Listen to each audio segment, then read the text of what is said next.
Hoje no Cartório Contemporâneo. Veja os melhores momentos do seminário LGPD nos cartórios. A doutora Larissa Prado Santana, do Primeiro Ofício de Notas de Belém, Pará, conversamos com ela sobre a atuação dos notários na desjudicialização das relações sociais e prospectivas. Tudo isso e muito mais no Cartório Contemporâneo.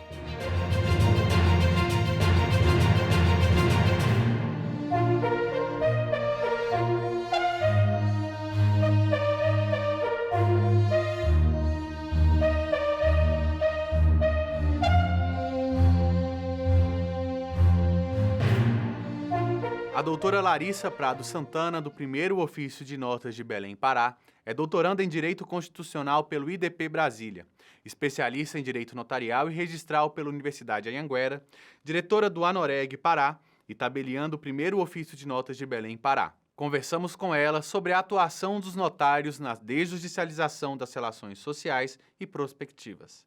Olá, doutora Larissa, seja bem-vinda. Muito obrigada pelo convite, é uma honra estar aqui, podendo compartilhar no programa as experiências e as modernidades, os avanços cartorários. O cartório é uma instituição que traz segurança e certeza de eficiência para a população em geral. De que forma o cartório pode colaborar no processo de desjudicialização? Eles podem ajudar a diminuir os litígios na justiça comum? Sim, os cartórios, eles exercem as atividades que são serviços públicos, ainda que, conforme previsão constitucional, sejam exercidas em caráter privado pelo titular da serventia. E o Poder Judiciário, ele está muito abarrotado. Ouve-se que os processos judiciais, eles estão cada vez enchendo mais o Poder Judiciário e trazendo mais morosidade para a solução dos litígios. Então, as instituições cartorárias, elas servem justamente para desafogar o Poder Judiciário, porque nós sabemos que um processo tem custo, a Justiça em Números mostra quanto custa um processo para o Estado. Então, os cartórios, eles exercem exatamente o serviço público e podem receber, são instituições preparadas, instituições que possuem a equipe que está capacitada para poder receber esses serviços que antes só eram exercidos no Poder Judiciário. Não quer dizer que eles foram migrados para serventias, para o extrajudicial, mas sim dando a opção para o usuário poder resolver a sua demanda ou no Poder Judiciário ou no cartório. E as vantagens, porque o cartório, ele vai no ritmo do usuário, da pessoa. E no Poder Judiciário, nós sabemos que tem várias etapas, várias formalidades para o impulso do processo. Então, nas instituições cartorárias, tem maior celeridade para se resolver, para se chegar à solução de uma determinada demanda. Então, os cartórios, eles participam efetivamente desse processo da desjudicialização, porque o legislador, ele percebe que os cartórios, quando recebem essas demandas, ele consegue cumprir com seu papel e ser efetivo e resolver essas questões que são levadas, como, por exemplo, pela Lei 11.441, que trouxe os divórcios para o cartório, os inventários para o cartório. Então, a cada momento, até recentemente, a adjudicação compulsória, várias outras atividades, abre-se essa porta também para o usuário resolver, não só no Poder Judiciário, mas também nos cartórios. O trabalho exercido diariamente pelos cartórios impede fraudes, descongestiona o judiciário, dá segurança e facilita a vida das pessoas. De que forma o cartório pode colaborar no processo de desburocratização? Ouve-se muito dizer que os cartórios são sinônimos de burocracia, mas deve-se observar que essa burocracia ela deve ser vista pela sociedade, que é a segurança jurídica para o usuário. Então, essa desburocratização é justamente que a solução, a velocidade dessa solução está nas mãos dos usuários. Então, assim, no Poder Judiciário, termina-se com uma sentença do juiz. E não se sabe qual vai ser o caminho. Então, é o risco de se colocar para um terceiro decidir qual vai ser a solução daquela lide, daquela demanda levada ao Poder Judiciário. E no extrajudicial, nos cartórios extrajudiciais, essa solução está nas mãos das pessoas, né? Nas mãos daquelas pessoas que procuraram o cartório. Então, a velocidade, a solução, o melhor acordo ali entre as partes num divórcio, a partilha de um inventário, justamente são as pessoas pessoas que vão decidir com a orientação jurídica do cartório.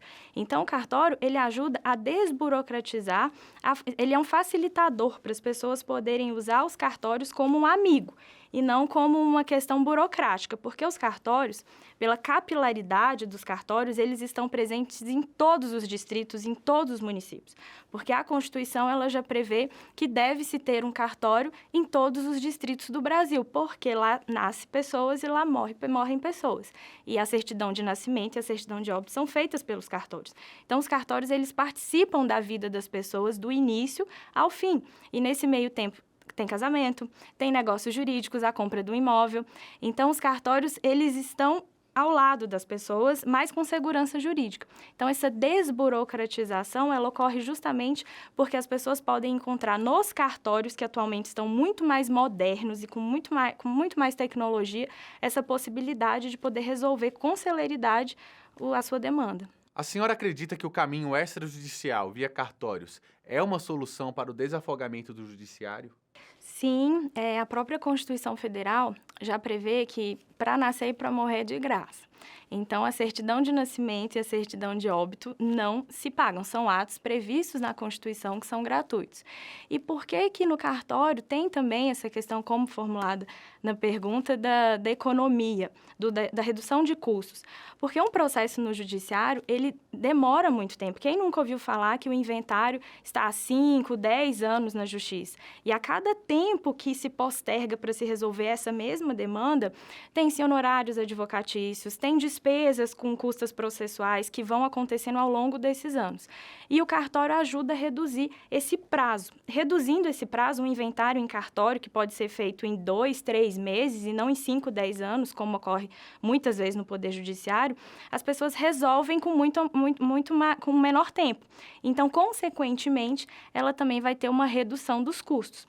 E no cartório, tem-se a possibilidade de que os atos eles são feitos de forma também remota.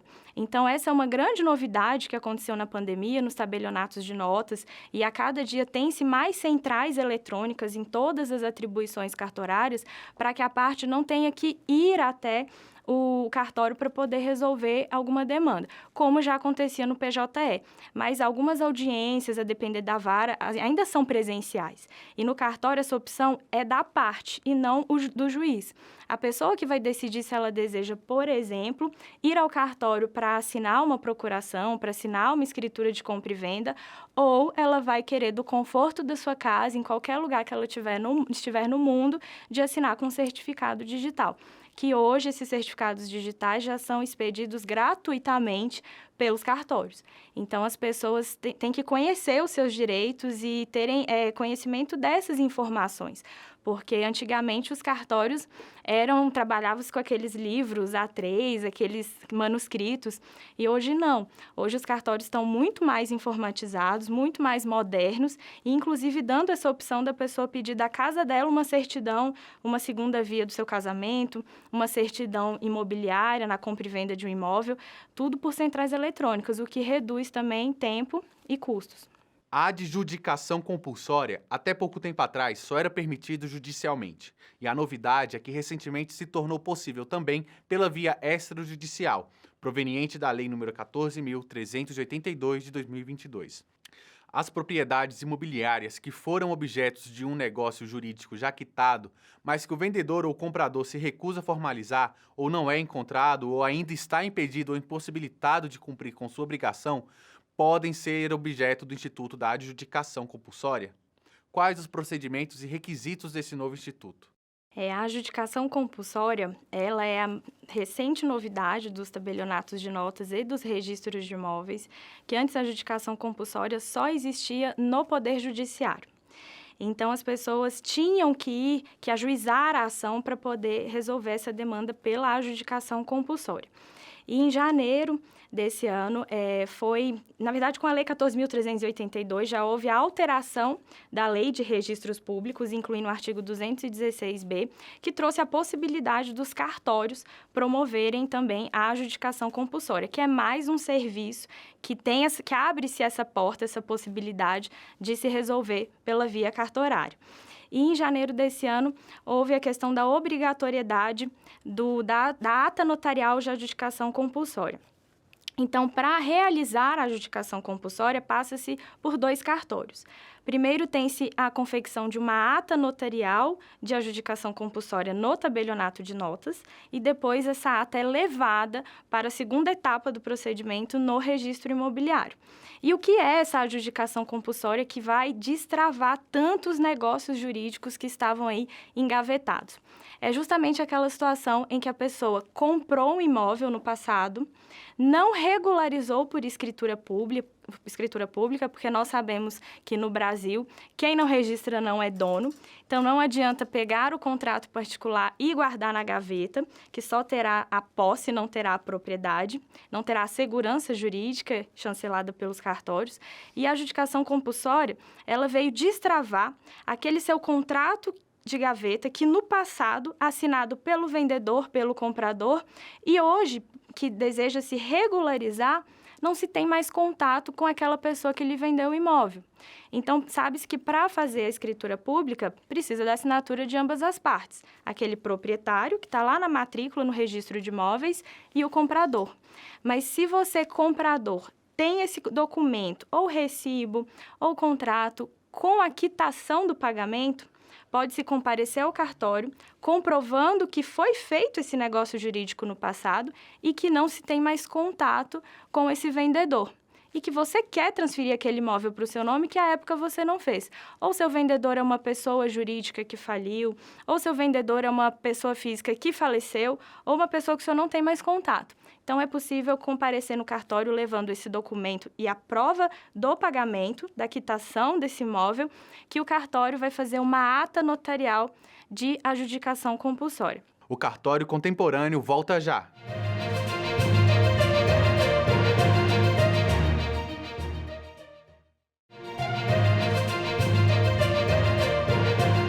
Voltamos com o Cartório Contemporâneo.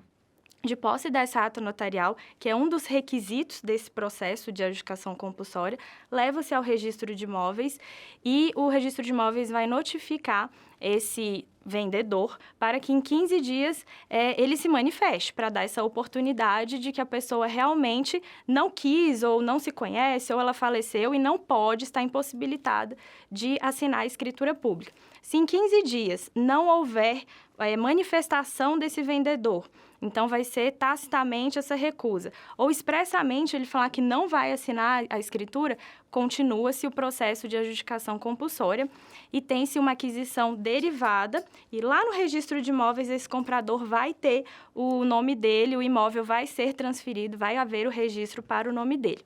Mas se o vendedor falar, não, eu assino sim a escritura de compra e venda, então vai se fazer uma escritura de compra e venda ou vai se continuar na adjudicação compulsória com ambas as partes. Esse ainda é um ponto de polêmica na adjudicação compulsória, porque a adjudicação compulsória, o legislador colocou este artigo 216b na Lei 6.015 de Registros Públicos, mas ainda não houve regulamentação por parte do CNJ, como houve com o provimento 65 da usucapião, quando criou-se o artigo 216A. 2 anos depois, o CNJ fez um provimento para que não houvesse diferença entre os estados na prática da usucapião e fez o provimento 65. Como a adjudicação é muito recente nos cartórios, a regulamentação ainda está ocorrendo a nível estadual, pelas corregedorias estaduais. Então, esperamos, talvez, que o CNJ, em breve, faça um provimento também para regulamentar essas lacunas interpretativas em relação à adjudicação compulsória. E os requisitos da adjudicação são praticamente os mesmos de uma compra e venda. O que se difere da usucapião, que não tem, por exemplo, o ITBI, o Imposto de Transmissão de Bens Imóveis, na adjudicação compulsória vai ter normalmente o pagamento desse ITBI. Na adjudicação compulsória, que é outra diferença do Instituto da usucapião, você tem que ter a matrícula desse imóvel, porque é uma aquisição derivada. e a usucapião é uma aquisição originária, que não precisa ter matrícula, pode se criar pela usucapião essa matrícula. Na adjudicação compulsória, faz-se necessário ter advogado para dar entrada no procedimento. Então, os requisitos da adjudicação compulsória se parecem com uma compra e venda. Só que a diferença é que não vai ter uma das partes para poder assinar. Eu dei o exemplo porque geralmente acontece que é o vendedor que não quer assinar, mas pode também o vendedor transferir o imóvel, vendeu para uma pessoa e aquele comprador não passou para o seu nome. E ele não quer o IPTU no nome dele, ele não quer aquele imóvel mais no nome dele porque ele já vendeu. Então, é uma forma de, compulsoriamente, da outra pessoa ter esse imóvel transferido para o nome de quem ela vendeu. Então, também pode ser legitimado o vendedor, que vendeu aquele imóvel no passado, mas o comprador não passou para o seu nome. E ele não quer ser pego de surpresa, por exemplo, com débito de IPTU ou com aquele imóvel ainda no nome dele. Então, é um instituto novo, é um instituto que ainda estão acontecendo algumas decisões a níveis estaduais para poder regulamentar o que ainda não temos regulamentado a nível nacional. Então, a gente espera aí que essa novidade destrave muitos contratos de gaveta para poder movimentar o mercado imobiliário pela via extrajudicial. Planejamento sucessório, que seria a renúncia de concorrer à herança, apesar das divergências, é possível? É possível, mas é uma situação muito interessante em cartório, porque no cartório temos o princípio da legalidade. Ou seja, o tabelião, o registrador, eles não são servidores públicos, mas eles são delegatários que recebem essa função pública. Então, a sua liberdade é um pouco limitada, é um pouco restrita, porque o princípio da legalidade do artigo 37 da Constituição também deve ser respeitado por esse titular do cartório que representa o Estado.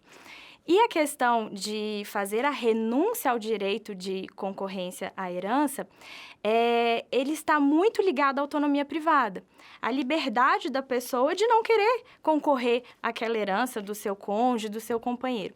Então, por vez ou outra, nos pactos antinupciais, nos testamentos, é solicitado ao cartório que estabeleça essa renúncia, ou seja, estou casado, mas se o meu cônjuge falecer, eu não quero concorrer à herança junto com os herdeiros, por exemplo, digamos de bens particulares numa comunhão parcial. É possível ou não é possível? O Código Civil, no artigo 496, não revogado, está valendo, está lá no Código Civil, ele prevê que é proibida o pacto corvina. Pacto corvina é renunciar à herança de pessoa viva. Então, o legislador trouxe a previsão que você não pode renunciar à herança de uma pessoa viva.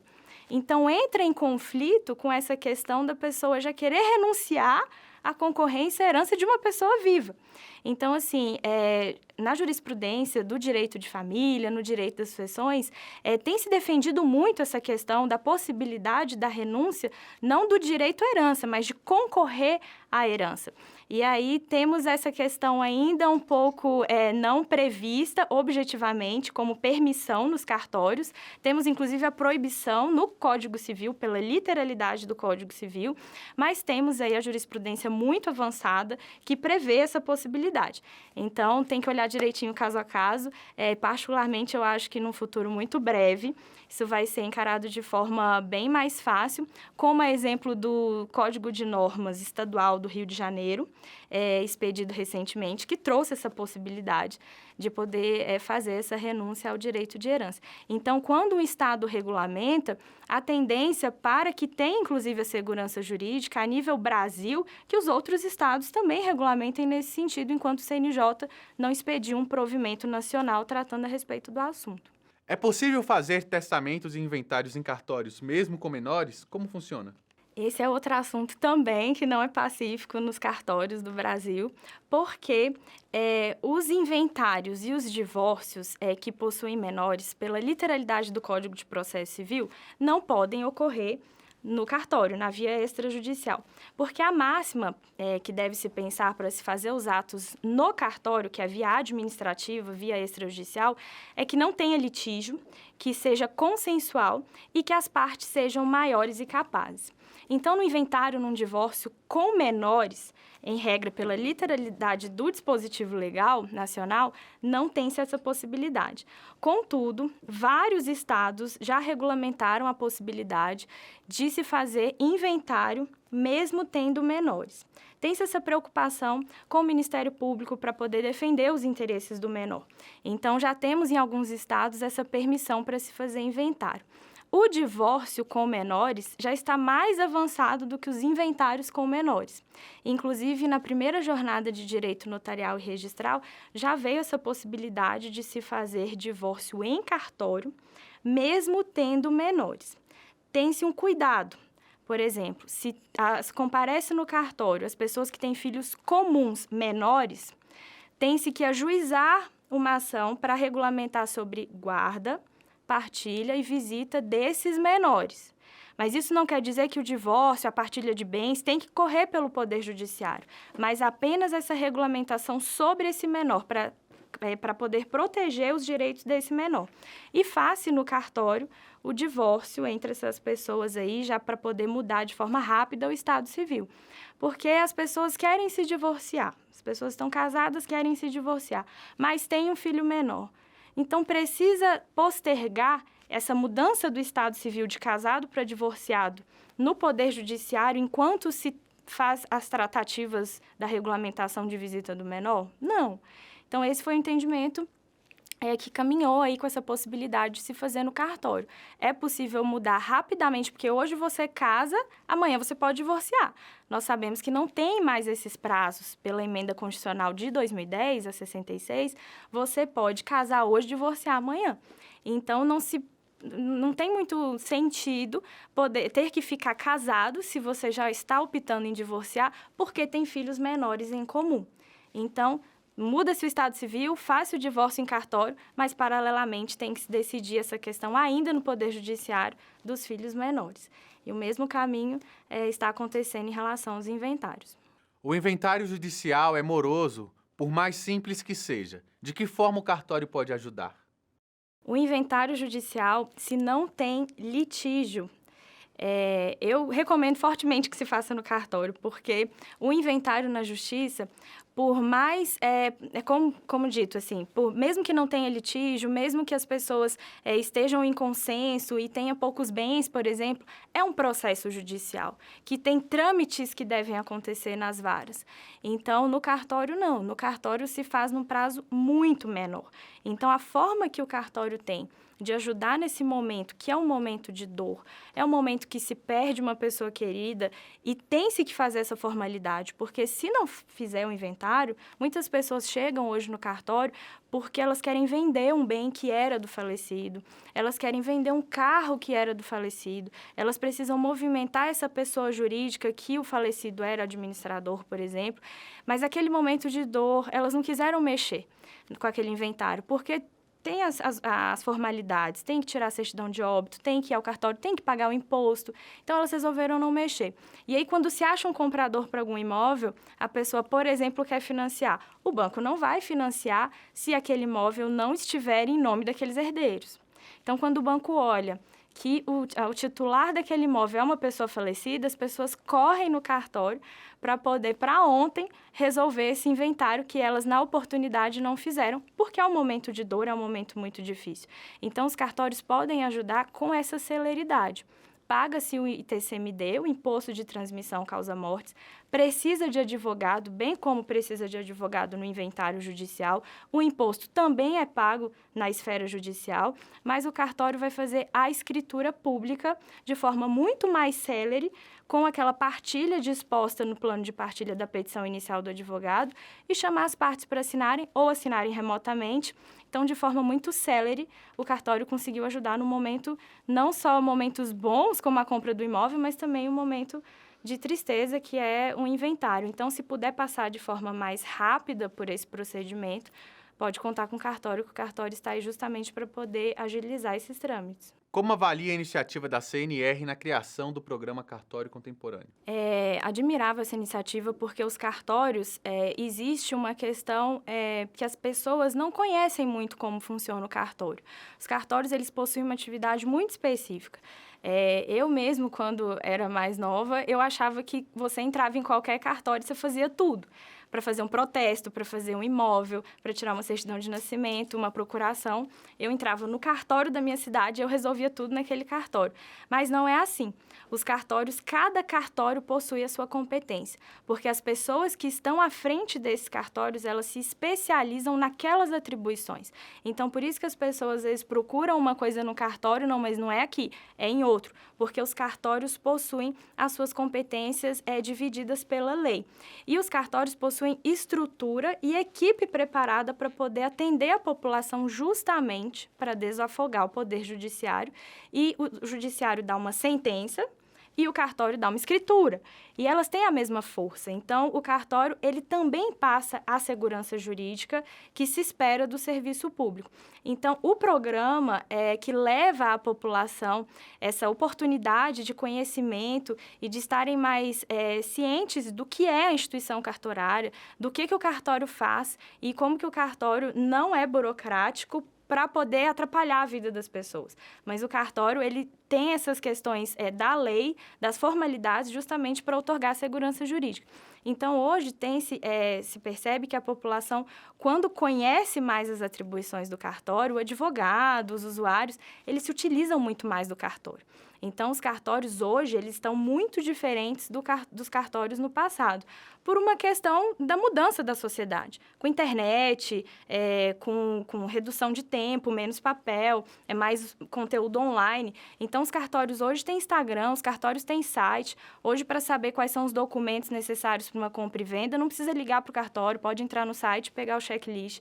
Então, assim, os cartórios, eles estão muito respaldados e com muito conteúdo para poder ajudar a população. Só que ainda há um desconhecimento do que acontece. Então, esses programas, a oportunidade de vir aqui, poder compartilhar um pouco das novidades do cartório, é muito bom, porque é uma iniciativa que todos um dia vão precisar usar de um cartório, então é uma iniciativa muito boa para poder levar o conhecimento para a população de como funcionam os cartórios. Muito obrigado pela presença, doutora Larissa, seja sempre bem-vinda. Eu que agradeço a oportunidade, fico à inteira disposição. Sou diretora da Noreg, do Estado do Pará, e sou tabeliando o primeiro ofício de notas de Belém, então eu fico sempre à inteira disposição para poder compartilhar o conteúdo com vocês.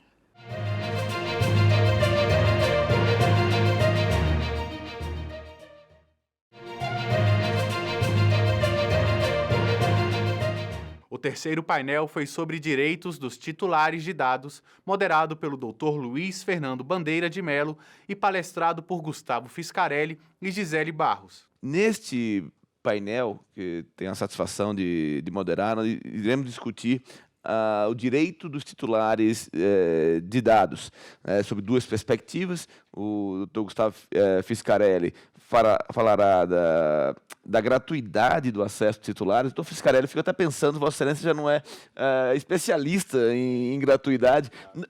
Não sei se por paixão pessoal ou se por imposição, né, da delegação que possui, né, de registrador de pessoas naturais. Mas, e na sequência, a doutora Gisele Barros tratará de medidas de segurança, técnicas e administrativas para proteger os dados pessoais, de forma que temos dois aspectos dessa relevantes, né, para os titulares de dados, tanto a gratuidade ao acesso, como as medidas de proteção, né, a esses dados. Eu até terei a oportunidade, talvez, de fazer alguns comentários sobre o tema, mas aguardarei a exposição, né, tanto do Dr. Fiscarelli quanto da Gisele, para, na sequência, debatermos um pouquinho. Então, passarei inicialmente a palavra ao Dr. Fiscarelli, que é o presidente da ARPEM Brasil, né, a Associação Nacional dos Registradores de Pessoas Naturais, né, e também oficial de registro civil das pessoas naturais em Cotia, São Paulo. Né, como já anunciei, o tema pelo qual o Dr. Fiscarelli dissertará durante 15 minutos será a gratuidade do livre acesso dos titulares nos cartórios de notas e registro. Dr. Fiscarelli, obrigado pela presença. Fique à vontade para usar a palavra. Primeiramente, muito bom dia, querido conselheiro Bandeira de Melo. A quem também faço coro ao conselheiro Mauro Martins, na pessoa e representando e presidindo a todos nós, com o ministro Luiz Felipe Salomão, as doutoras doutora Caroline e doutora Daniela, pelo evento, né, pela grandiosidade desse evento, e tocar num ponto que para nós, registradores e notários, é muito importante, né? E essa importância ela vem crescendo substancialmente conforme as normativas vão se realizando, os prazos vão se escoando, mas de fato é uma dinâmica e é uma matéria que para nós é muito cara, ou passa a ser muito cara conforme a gente vai se aperfeiçoando. Diferentemente de todos os brilhantes palestrantes que aqui estiveram, né, eu apenas sou um estudioso, né, e um estudioso necessário, porque eu sou titular de uma delegação, então, por necessidade, logicamente, que depois você acaba se apaixonando pelo tema, e a gente percebe que sempre nós tratamos a LGPD, ainda que inconsciente, né? Especificamente nós, registradores civis de pessoas naturais, nós temos esse viés protecionista desde sempre. E me permita até fazer até um bastidor também, antes de adentrar especificamente no meu tema, vendo a doutora Patrícia e o doutor Juliano Maranhão tratar do tema de forma tão acurada, especificamente do compartilhamento, e trazer a questão CIRC, que tanto nos, de alguma forma, confronta, porque a gente sempre tenta passar para o registrador civil que a LGPD foi o marco divisório nessa relação com o CIRC. E é importante dizer que na primeira versão da LGPD, as notas e os registros não estavam contemplados. Eles foram inseridos no trâmite.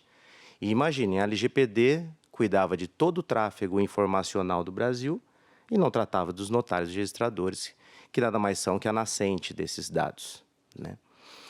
E ali foi inserido, e a partir dali, com toda essa questão deontológica, principiológica da Lei Geral de Proteção de Dados, foi se colocando ao governo e para as instituições que, na verdade, a LGPD nada mais é que uma barreira ou uma proteção do cidadão ao próprio Estado.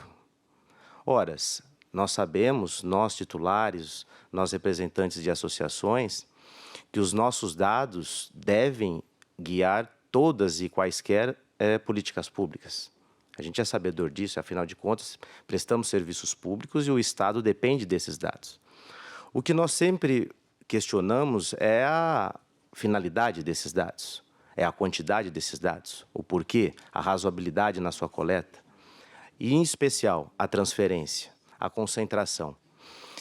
E a LGPD ela trouxe várias respostas a esses problemas, a essas situações, e a Corregedoria, na sua expertise, com o provimento 134, não só materializou todo esse cenário que nós tínhamos e que nós vislumbrávamos, como também regulou ou vem regulamentando uma das situações, uma das relações mais críticas que nós tínhamos.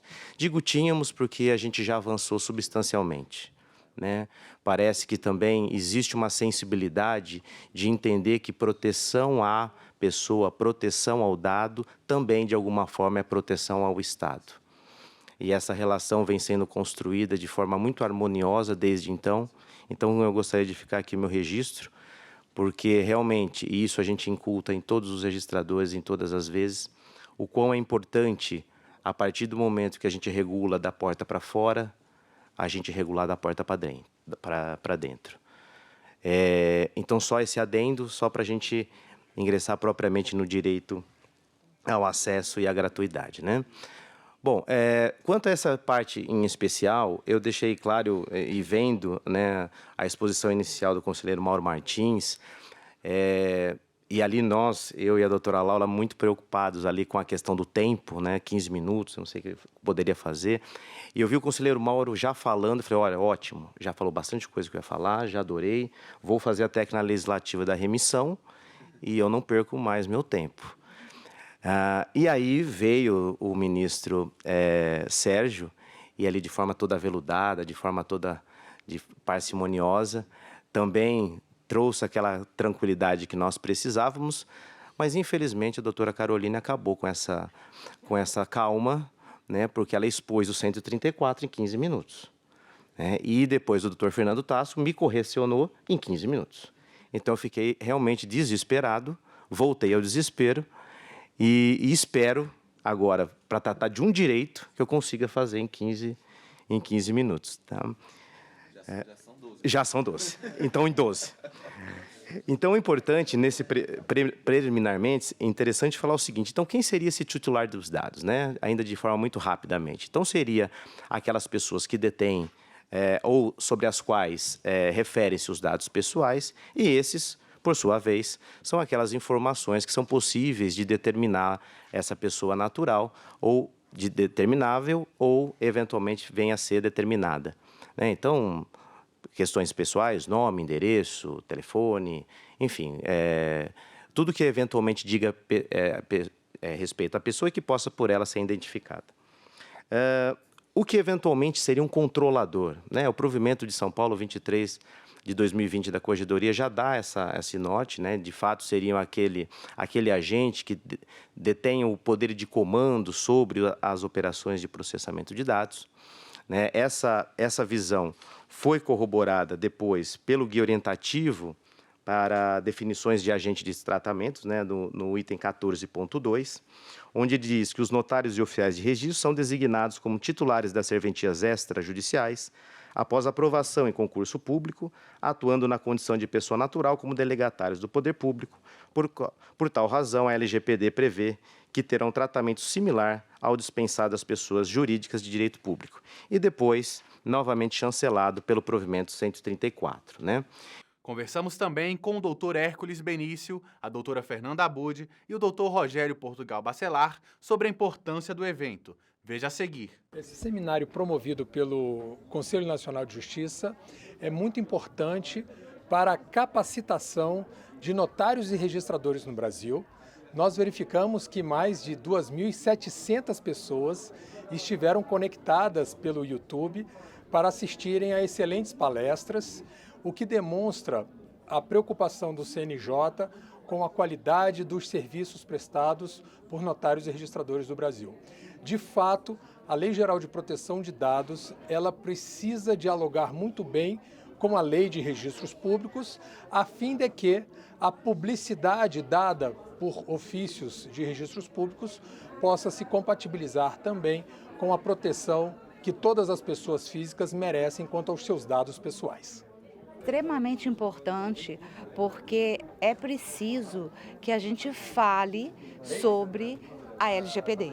E o CNJ, como órgão regulador dos notários e registradores, precisa abordar o tema, porque é um tema novo, em que pese que a Lei 13.709 é de 2018, que é a LGPD, o provimento 134 só saiu ano passado, em 24 de agosto de 2022. E é muito importante que todos discutam, conversem, as corregedorias, os notários, os registradores, os tribunais, para que possa haver uma adequação eficiente, eficaz e rápida, porque existe uma penalidade para o descumprimento e exige toda uma adequação que deve ser cumprida. Então, é muito importante que sejam conversados, que hajam eventos para que se possa oportunizar todas as informações, opiniões, principalmente aqueles que são mais acadêmicos, estudiosos, que possam contribuir para que seja um sucesso. O impacto da LGPD nos cartórios é muito grande, porque boa parte das informações que os cartórios detêm são informações públicas, mas e algumas são sigilosas, porque o testamento, a adoção e vários outros atos que são sigilosos, que muitas vezes uma divulgação de qualquer ato desse pode trazer um prejuízo enorme para a população brasileira. Há uma nova mentalidade quanto ao alcance da publicidade dos atos praticados nos cartórios. E também todos os colaboradores dos serviços notariais e de registro devem estar cientes de que as pessoas físicas merecem ter seus dados pessoais preservados e o provimento 134 de 2022 do CNJ, ele expõe os deveres de notários e registradores quanto a esses desdobramentos da LGPD. Faremos uma breve pausa no seminário A LGPD nos cartórios. Voltamos já.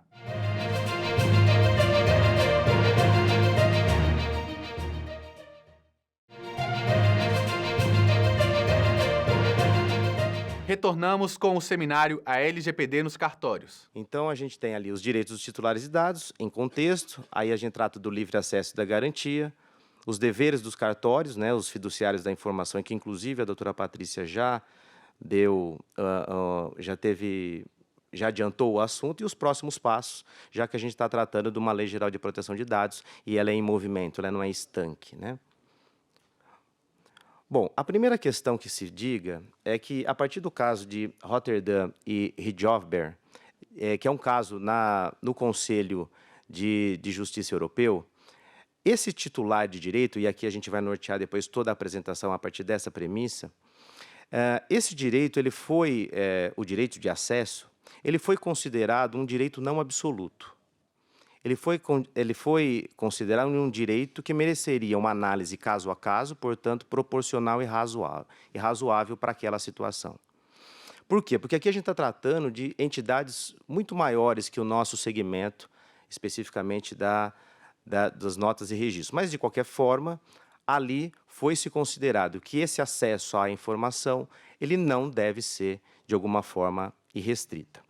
E aí a gente coloca aqui um plexo de direitos do titular, que é justamente o seguinte: qual o grande mérito que trouxe a LGPD? Foi trazer, ou no mesmo diploma, a doutrina ainda ela se segmenta nessa perspectiva, mas de qualquer forma, ela trouxe para um único diploma a grande maioria dos direitos daqueles titulares de dados, quais sejam a retificação, o cancelamento, a explicação, a existência e o acesso, a portabilidade e a oposição. Logicamente que a gente já tinha isso consagrado em outros diplomas, né? Código de Defesa do Consumidor, Marco Civil da Internet, mas o grande mérito, talvez, nessa perspectiva, foi de que a LGPD ela trouxe todos esses direitos concatenados e concentrados na Lei Geral de Proteção de Dados. Bom, aqui a gente faz apenas uma leitura muito rápida, não vou traçar especificamente de cada um, mas a gente traz os direitos em performance aqui e a aplicabilidade do exercício do direito de cada um. Ou seja, o que seria aplicabilidade? Seria a condicionabilidade dele a, eventualmente, os processos de tratamento dentro da LGPD.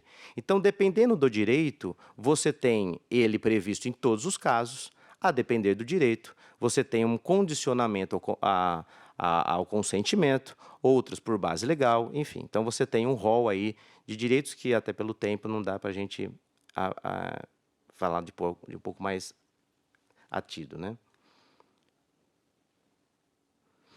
Bom, aí o que diz, então, já chegando no livre acesso e à gratuidade, o artigo 9º. O artigo 9º fala o seguinte: o titular tem direito a acesso facilitado às informações sobre o tratamento de seus dados, que deverão ser disponibilizados de forma clara, adequada e ostensiva, acerca de, entre outras características previstas em regulamentação para atendimento do princípio do livre acesso. Aqui é importante que se diga que o direito ao acesso nada mais é que o desmembramento do direito ao princípio do livre acesso previsto lá no artigo 6º, 4 e 6 da LGPD. E aqui ele já traz algumas situações. Ainda a gente não está falando na aplicação setorial, mas como que se daria esse livre acesso e esse fluxo informacional na prática. Então, quando se tratar de um dado de forma simplificada, ou seja, aquele que trata especificamente da existência e do tipo, então eu teria um prazo para a resposta de forma simplificada, ou seja, imediatamente. Olha, tem e esse que é o dado. Acabou. Isso pode ser, logicamente, de forma escrita ou de forma até oral. Já para as questões mais complexas que exigem a origem, os critérios e as finalidades, esse prazo ele pode ser exercido até 15 dias. Né? Essa é uma previsão específica da LGPD. E a aplicabilidade desse direito, em especial direito do acesso, ele se dá para toda e qualquer operação que se der especificamente aqui falando nos notas e nos registros. Bom, e aqui rememorando um pouquinho aquilo que a gente falou no começo, a gente volta a justificar essa questão da proporcionalidade do acesso. Isso por quê? Embora nós devamos franquear esse direito ao acesso ao dado de forma clara, ostensiva, rápida, transparente, ele deve ser proporcional. E aqui na própria legislação brasileira, nós temos previsão específica no Código Civil quanto à questão do abuso de direito. Então, é justamente essa situação da proporcionalidade que o controlador não pode despender tanto mais esforço para, eventualmente, entregar àquele titular algo irrazoável, algo incalculável, ou que, eventualmente, dependa de um esforço incomum. Então, essa dosimetria, caso a caso, ela vai tomar ou vai guiar esse acesso ao direito de acesso. Bom, aqui você tem os desdobramentos, né, no 4, que é inclusive os princípios que desdobram o direito de acesso. E aqui, em especial, fala que a consulta deve ser facilitada e gratuita, a forma e a duração do tratamento. E no 134, você tem os limites dessa gratuidade. E aqui a gente volta um pouquinho para falar em especial da questão da gratuidade. Veja, a gratuidade no direito de acesso, ela pode ser, a depender do caso, o grande obstáculo à informação. Então, acertadamente, tanto a LGPD como o Conselho Nacional de Justiça na regulamentação colocaram essa gratuidade como forma de não haver nenhum tipo de obstáculo ao acesso ao dado do que a pessoa eventualmente queira. E qual é esse dado? Qual o dado que a pessoa, de alguma forma, pode querer ter acesso? Bom, a própria LGPD, mas mais precisamente o provimento 134, ele deixa claro que esse acesso ele tem que dizer respeito àqueles dados que circulam dentro de uma serventia, mas que não são alvo da atividade fim.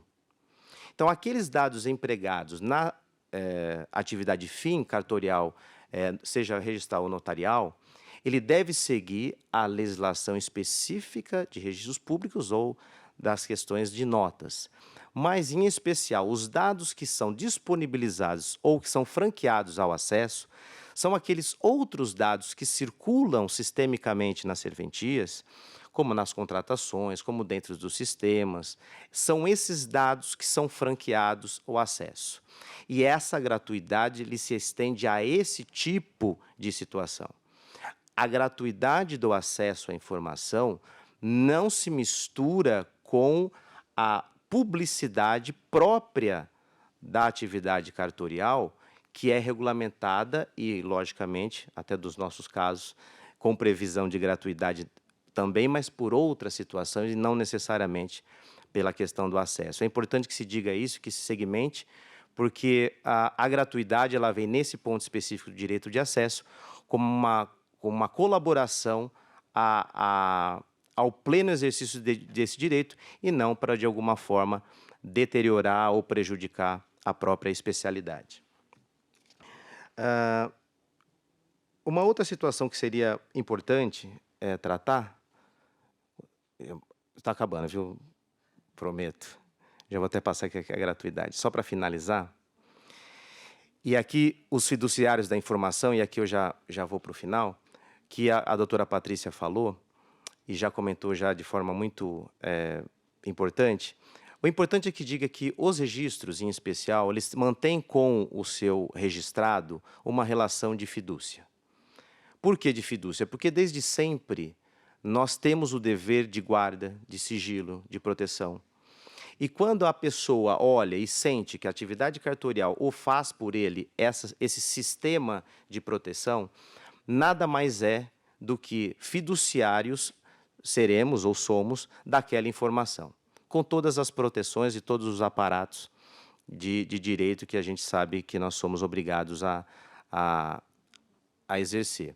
E aqui, justamente, esses próximos passos, que a gente fala da questão da LGPD em movimento, com as gratuidades dos processos, com as possibilidades infinitas de processamento, é muito importante que nós, registradores e notários, a partir das nossas experiências, a partir daquilo que a gente vivencia no dia a dia, possamos construir as razões, as alternativas e saídas para os enfrentamentos que nós possamos ter no dia a dia.